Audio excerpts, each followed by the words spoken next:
olunaku lumu Yesu yali atambula naye abasajja abagenyi 10 ngamba Yesu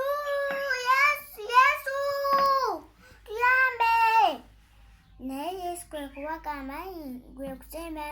kwe kusemberako n'abagamba nti mugende eri bakabona mujja kuyambibwa. Ne bagenda ewa bakabona.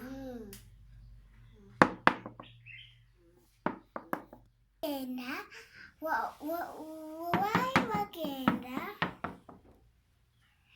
waaliwo abanga babonyezeddwa. Omu ku bo kwe kutya neebaza Mukama n'afukamira wansi n'agamba nti Mukama weebale okunyamba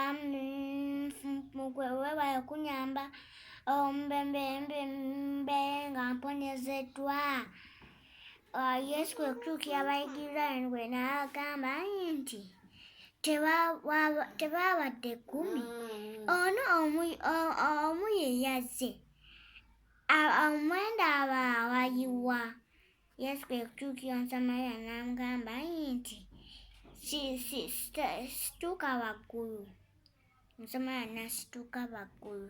Yesu kwe kugamba Omusamaliya okukkiriza kwo okuwonyezza.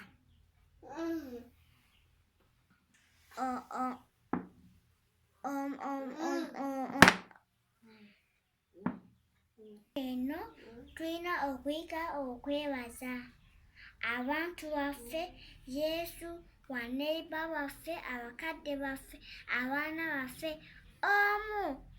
Omu ye yeebaza. Mukama nja kwebaza ebbanga lyonna. Tusinza Mukama nga tumwebaza.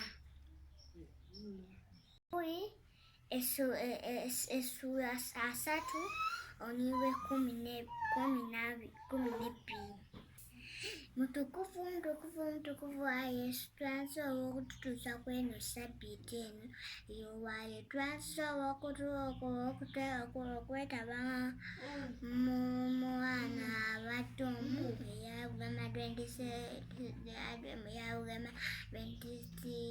Adventist Secondary School nga tugenda kweyibira tusaba otuwa amagezi tusobole okwongeza essaawa twongere okwebaza ebintu byonna bye batuwadde. Ya Yesu Kristo Mukama waffe.